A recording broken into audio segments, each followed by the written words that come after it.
Bueno, Miquel, aquesta darrera jornada, entre cometes, us ha brindat una segona oportunitat. El Manlleu no va passar de l'empat a 0 contra l'Olot, tot continua igual, esteu a un punt dels manlleuencs. Vosaltres enfronteu a un equip que ja ha baixat de categoria i en canvi el Manlleu s'enfronta al Vilafranca. Es pot dir que teniu una oportunitat claríssima de sumar 3 punts i tornar-vos a col·locar en zona de playoff. És veritat que cada jornada manifesta d'una manera contundent la dificultat que té el nostre grup i la dificultat que té enfrontar-te a qualsevol equip.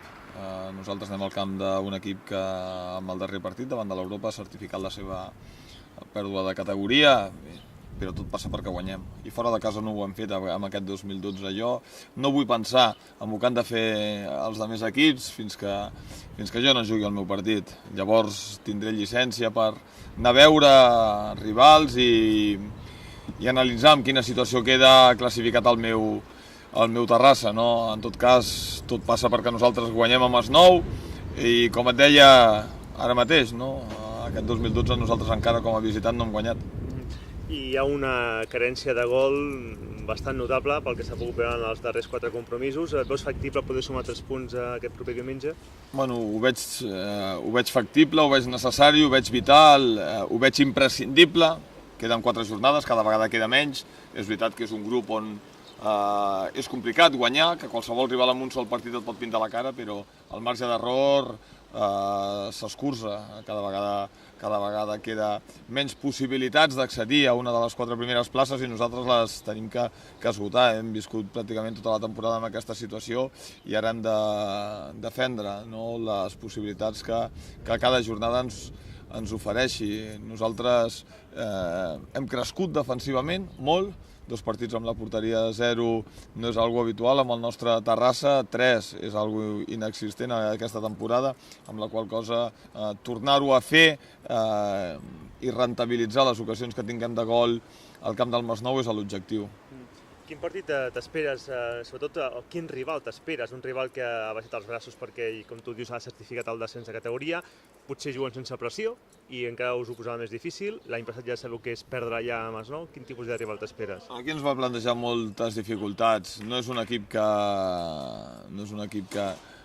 que surti al camp a deixar-se perdre. Això no ho farà absolutament ningú. Nosaltres ens hi juguem molt, ells no s'hi juguen res, però probablement aquesta situació els alliberi amb ell de la pressió amb les que han viscut les darreres jornades, quan les matemàtiques encara deien que eren equip de tercera divisió i no podien fer tot el futbol. Si recordem el partit de l'anada, va ser un partit molt difícil i molt complicat per nosaltres i que no vam solventar fins al final, no? Amb la qual cosa, doncs, un equip que jo considero que no està entre els 3 pitjors del campionat, però que ha viscut una temporada molt irregular, amb la pèrdua de jugadors importants al llarg de la mateixa, alliberar-se d'aquesta situació i treure's aquesta pressió, sens dubte serà un motiu, no? Doncs, com per encarar el partit davant del Terrassa amb una motivació diferent.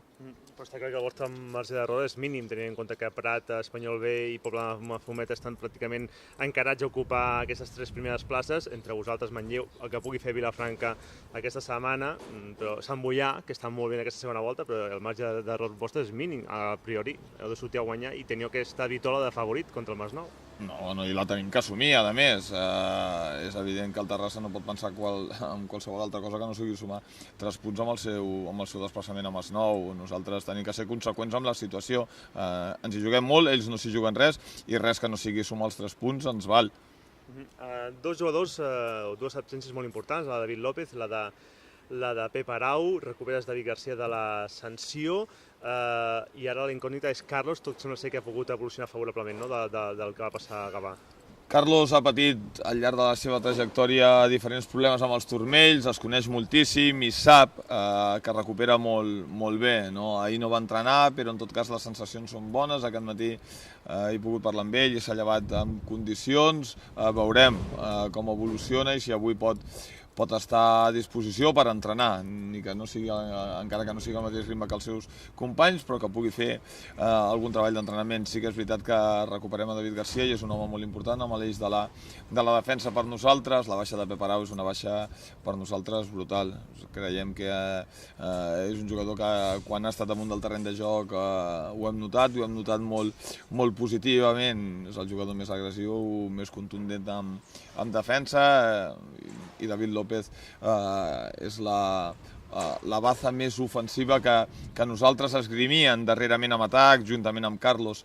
Aquests jugadors per nosaltres són insubstituïbles, però en tot cas sempre hem manifestat que en un equip ningú és imprescindible i tothom és molt necessari. No poder substituir al mateix nivell aquells jugadors no vol dir que no hi hagin jugadors adequats com per sortir al camp del Masnou a competir i sumar els 3 punts, que és l'objectiu.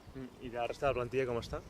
No, la resta de la plantilla en principi bé, jugadors amb les sobrecàrregues normals amb la jornada d'ahir, després del partit amb una superfície com la gespa natural, però segur que avui recuperats totalment. I veient la jornada, doncs, motivats perquè un punt no és una diferència insalvable en 4 partits. Ja per acabar, hem vist declaracions teves respecte una miqueta al missatge a la plantilla, sobretot a aquests jugadors més experimentats en la categoria. Evidentment que són aquests jugadors qui han de tirar del carro en aquestes darreres 4 jornades?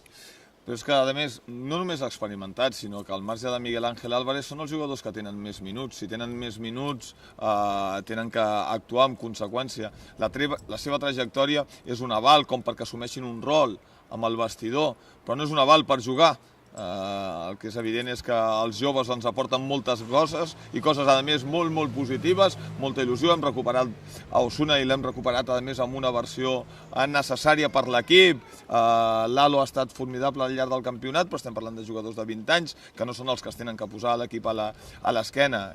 Aquests jugadors, aquests David García, aquest Sergio Montero, aquest Xavi Molís, aquest Miguel Ángel Lozano, aquest Libo, aquests jugadors són els que d'alguna manera tenen que assumir el rol de tirar del vestidor en una situació que és difícil però que no és insalvable i que nosaltres tenim que saber gestionar. Necessitem absolutament de tots, però cadascú dintre d'una plantilla té que assumir amb responsabilitat el paper que li correspon i darrerament no estem donant una resposta positiva perquè el Terrassa ho ha tingut molt bé i perquè hem fet un pas enrere, però en tot cas espero la millor de les respostes absolutament per part de tothom i sé que aquests jugadors que tant els hi ha costat tenir el que han tingut al llarg de la temporada ho defendran amb aquests 4 partits sense cap mena de dubte.